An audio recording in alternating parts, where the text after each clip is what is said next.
Okay, boys and girls, so for this week, for this morning actually, you will need your student response book. Now, that's a book that we have not used much this year, but on the front it has a purple box that says Making Meaning, and then at the top in the corner it says Student Response Book.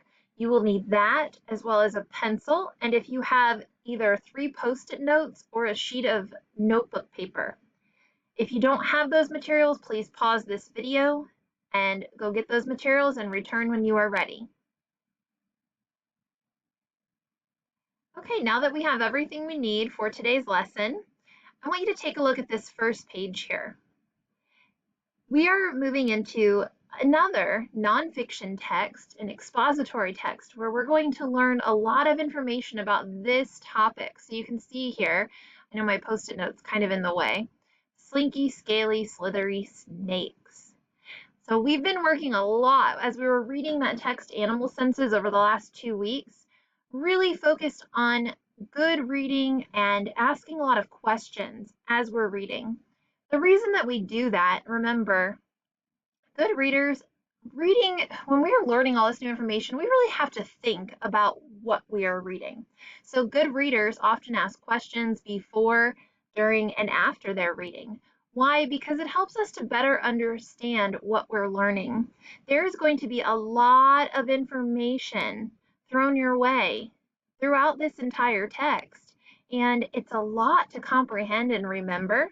So if we stop periodically throughout our reading and we ask ourselves some questions as we're reading, it'll help us to better understand and even recall and remember all of that information that we've learned.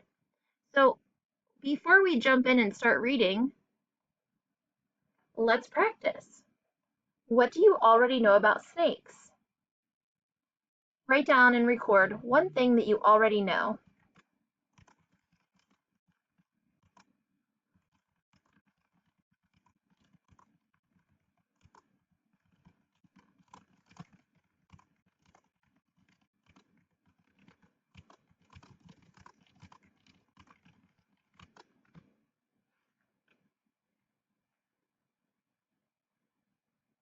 Take just a few more seconds.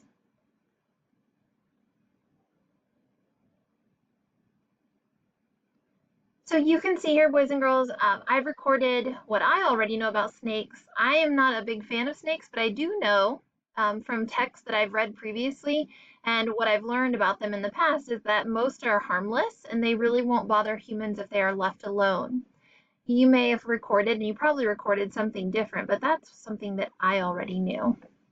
So today we're going to read pages 3 through 11 together, and we're going to practice stopping and asking questions.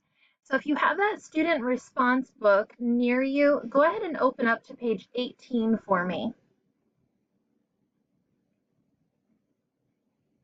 On page 18, you will see 4 stop signs. They are even numbered 1, 2, 3, and 4. And you see at the top, it says stop and ask questions about slinky, scaly, slithery snakes. So at each stop, we're going to write down the questions in those boxes. I will prompt you when you need to stop and record a question. If you think of something that you want to know as we're reading, then if you have an extra post-it note or a spot on your piece of notebook paper, go ahead and jot that down. Let's get started. We're right here on page 3. You'd think it would be hard to survive in the wild without legs, but look at snakes. More than 2,500 kinds slither and creep throughout the world. Snakes live just about everywhere, except on some islands and near the North and South poles. They can climb the tallest trees or burrow, which means to dig down, deep into the earth. Some snakes never leave the water. Others remain on land forever.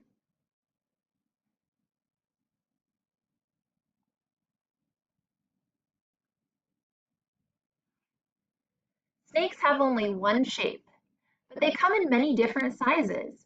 2-inch long thread snakes are as skinny as a strand of spaghetti, but a 32-foot reticulated, that means having lines that look like a net, python is big enough to eat a pig or even a small person. There's nothing extra about a snake. It has everything it needs to hunt and kill and not much more. Its keen senses guide it to its prey. Its sleek, scaly bodies speed throughout grass or water. A snake has no limbs to get in the way when it's chasing after tunneling ground squirrels and burrowing mice. Okay, we're going to pause right there. In your Making Meaning workbook, I'd like for you to jot down a question that maybe you have after hearing those pages of the text.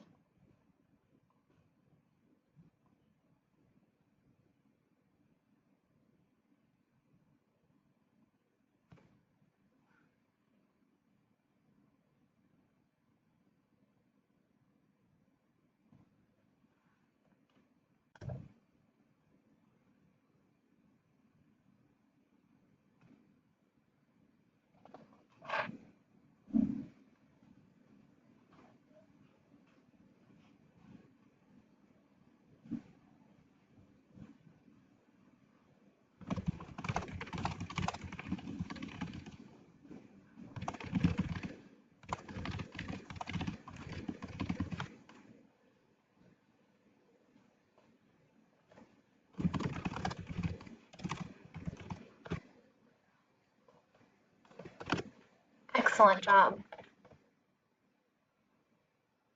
Let's continue reading. Snakes are amazingly strong.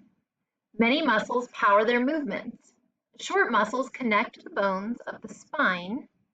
Longer muscles overlap each other all along the body. These muscles control how the snake's scales grip and push against the ground of a tree trunk as the snake moves forward. Snakes' bodies make S shapes as they glide along.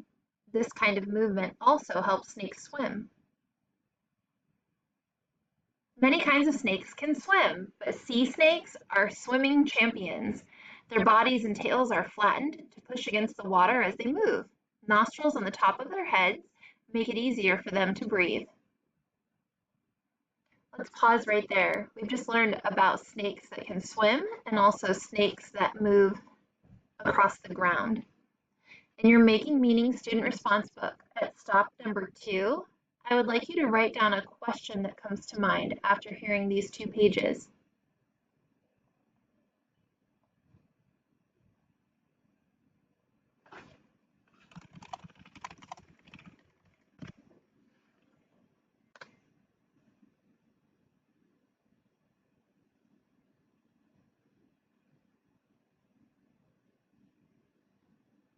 Let's continue. Some snakes swim through water, but shovel-nosed snakes swim under desert sand to avoid the heat. Sidewinders seem to swim over the surface of the desert, looping their way quickly from place to place. Trees are a perfect home for many snakes. A long, thin body can wind through the most tangled branches with ease, but moving against gravity can be a problem.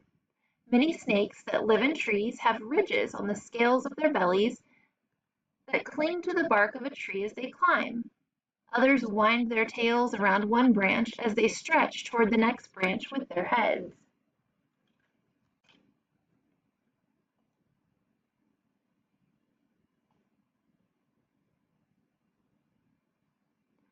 Snakes have many ways to avoid attack by other animals such as eagles, raccoons, or badgers.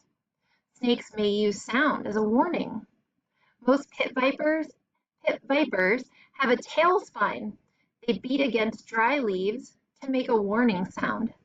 Rattlesnakes go one step further. They have a built-in rattle on the ends of their tails. When a rattler feels threatened, it coils its body and raises the tip of its tail, shaking the rattle rapidly. The loud buzzing sound means, "Stay away or I'll bite."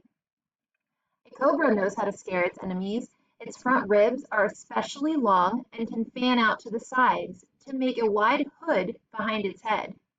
A cobra raises the front of its body when it spreads its hood. Some cobras hiss or growl too. The most dangerous cobras don't just threaten. They spit poisonous venom at the eyes of their enemies, then flee.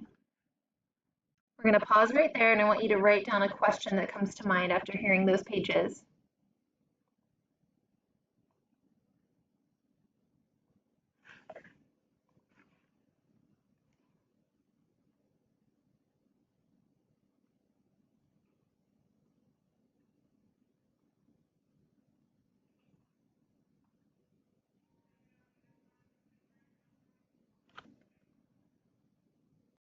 Sometimes our questions that we generate as readers are directly related to what we've read, but other times maybe it just kind of makes us think of something else.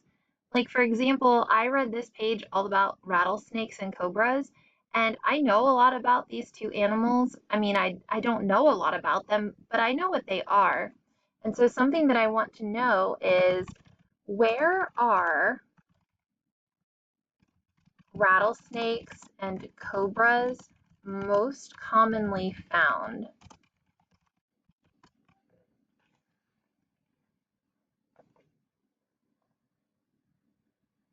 So by now you have your questions recorded in your workbook. And that wraps up part 1 of this video.